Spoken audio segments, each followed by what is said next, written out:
This is 5 in 10 from Skywatch TV. 5 things you need to know in about 10 minutes for Wednesday, March 27th, 2024. I'm Derek Gilbert. Item number 5 today, the Baltimore Bridge.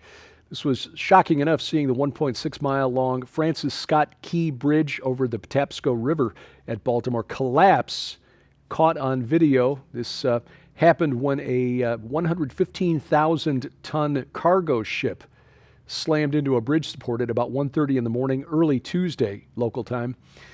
It appears from the video that there was some mechanical problem on the ship that caused it to lose power, and because of a crosswind, a pretty stiff crosswind, it drifted into the bridge pylon.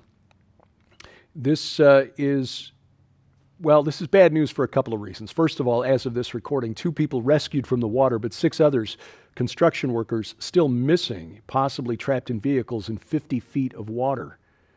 Now, this also means, this is what the bridge looks like now, by the way, a catastrophic disruption for the Port of Baltimore, which is one of the major ports on the East Coast, and this will cause supply chain issues all up and down the East Coast. Last year, according to the State of Maryland's website, the Port of Baltimore managed over 52 million tons of international cargo valued at about $80 billion. That's the 9th busiest port in the United States. But the port's private and public terminals handled almost 850,000 vehicles, automobiles, and light trucks in 2023, the most of any U.S. port for the 13th straight year. Major port for the import of automobiles. Not only that, it ranked first in farm and construction machinery, as well as imported sugar and gypsum. The port ranked second in the country for exporting coal. And in 2022, it ranked 6th for importing coffee, about 119,000 tons worth. So again, the port is completely shut down as of this point. It's also the busiest port in the U.S. for cruise ships, which I wouldn't have guessed. But while things are being repaired, other ports on the East Coast are going to have to pick up the slack. Again, supply chain issues up and down the coast. Topic number 4, Biden's nightmare. Foreign policy causing headaches for Joe Biden, who'd like to get reelected. Twin crisis developing. First, the White House has been begging Ukraine to stop hitting energy infrastructure inside Russia. The Ukrainians have been launching suicide drones against refineries inside Russia, which can only tighten oil supplies worldwide, which means higher oil prices, which means higher gasoline prices. That's something that most voters can understand. You drive past multiple gas stations per day, you can see on a daily basis things going up and going down, and lately they've been going up.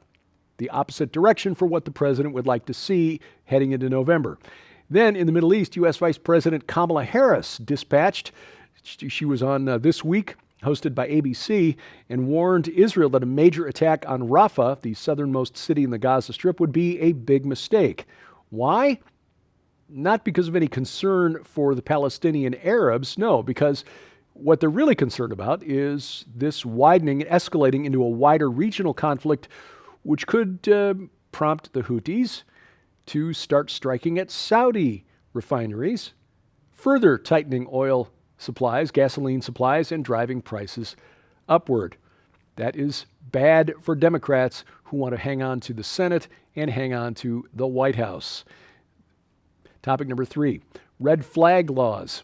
Most states won't pass them, so the federal government's going to do what it can to try to impose them. The Department of Justice has announced a national center to monitor and assist states with extreme risk protection orders, or ERPO. These are commonly called red flag laws. They monitor gun owners and confiscate firearms from owners who are considered potentially dangerous. According to the announcement from the DOJ, the intent is to help states remove dangerous firearms from people who are identified as at risk. There are currently 21 states here in the United States and the District of Columbia with red flag laws. But with this database under the control of Johns Hopkins Bloomberg School of Public Health, and with the full support of the Department of Justice, which includes the FBI, which, as you know, has been rounding up anybody connected with what happened on January 6th, 2021 at the U.S. Capitol, and prosecuting protesters outside abortion clinics, you can bet that conservative males will be identified as the most dangerous and imminent threat to national security for the purpose of controlling who has access to a firearm. Just be wise about what you post to social media going forward, especially if you live in one of those 21 states. Topic number 2, eliminating whiteness in England. A Church of England archdeacon has been labeled racist after openly calling for anti-whiteness. Anti-whiteness. The Venerable Miranda Threlfall Holmes, Archdeacon of Liverpool, wrote on X, formerly Twitter, quote, "I went to a conference on whiteness last autumn. It was very good, very interesting, and it made me realize whiteness is to race as patriarchy is to gender," end quote. In other words, if you're insufficiently melanated, you're bad. Or at least that's how it comes across. Well, she was asked to explain that comment. By the way, she went on to add, so yes, let's have anti-whiteness and let's smash the patriarchy. That's not anti-white or anti-men, it's anti-oppression. It's not anti-white, but if you're white, you're an oppressor. Again, the Telegraph asked her to explain, and she tried to backpedal, saying, well, perhaps X isn't the best place for a nuanced argument. Adding, quote, "I was contributing to a debate about worldviews in which whiteness does not refer to skin color per se, but is a way of viewing the world where being seen as white is normal and everything else is considered different or lesser," end quote. Okay. It's a little hard to avoid whiteness in England since they get their name from the Angles, Germans. Germans tend to be people of less melanin. Maybe the problem, though, isn't melanin. Maybe the problem is all the non-Christians running around out there, because as Paul wrote, we're all one in Christ Jesus. Neither Jew nor Greek, slave nor free, male nor female, we're all one. So maybe if we were all followers, true followers of Jesus Christ, the whole patriarchal whiteness problem would just go away. Just spitballing. Coming up, DEI. It's coming for YOU. Yes, even you, Christian. Straight ahead on 5 and 10.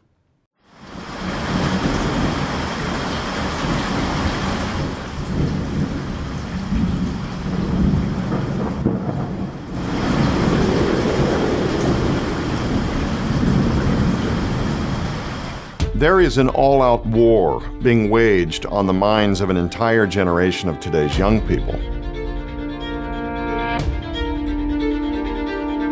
State lawmakers are now questioning how 70 foster kids can go missing. They have convinced us in the West that children are a burden. Birth rates are below replacement levels just about everywhere in the Northern Hemisphere. People would have to be utterly blind or insane not to recognize the current heartbreaking onslaught against our most vulnerable citizens, our children.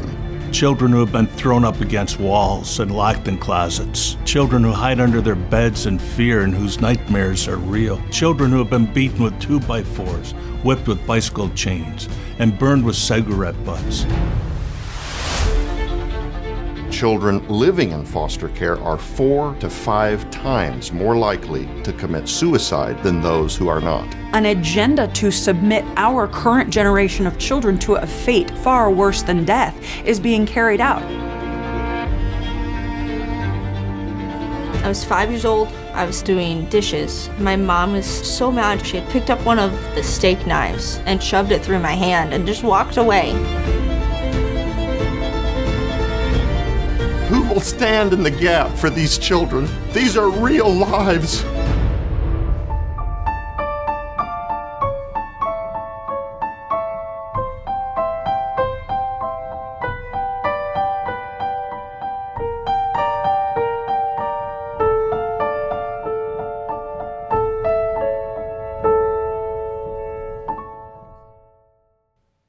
Item number 1 today. Diversity, equity, and inclusion. The camel's nose is under the flap of the tent. The Evangelical Christian Publishers Association has launched a certification program, a DEI certification program for its members. Now, bear in mind, the Evangelical Christian Publishers Association includes most of the major Christian publishing houses. If you've bought Christian books ever, you probably have a book in your possession published by a member of the ECPA. But now they want to make sure that we are all properly indoctrinated, and so they've launched this certification program, DEI certification, with the following modules: DEI Industry Conversations, that's 8 hours, 8 hours on DEI and leadership, 6 hours on DEI and editorial, 5 hours on DEI and marketing, 5.5 hours DEI and Christian fiction, and 3.5 hours on DEI and children's books. This was the brainchild of ECPA board member Tina Constable, who's the head of the DEI committee. She's also head of Christian imprints for Penguin Random House, major publishing house. Constable rose to prominence in the publishing industry by directing the publication strategy of A Promised Land by Barack Obama and Becoming by Michelle Obama. So you've got an idea of where she is coming from. Again, most major Christian publishers belong to the ECPA, but to be fair, we need to point out that the ECPA is not requiring their publishers to get this DEI certification. But it's just a reminder that even inside evangelical Christian circles, this DEI, toxic, Marxist-based, critical theory-inspired doctrine of demons is inside the walls of the church. Skywatch TV's virtual Defender Conference, Countering the Darkness, is available right now. You can get instant access for 90 days. You haven't missed anything yet. Now, this will not be available forever. The opportunity to sign up and take advantage of the 24 presentations and free access to all 6 Skywatch Films documentaries goes away in April. Is it right? March.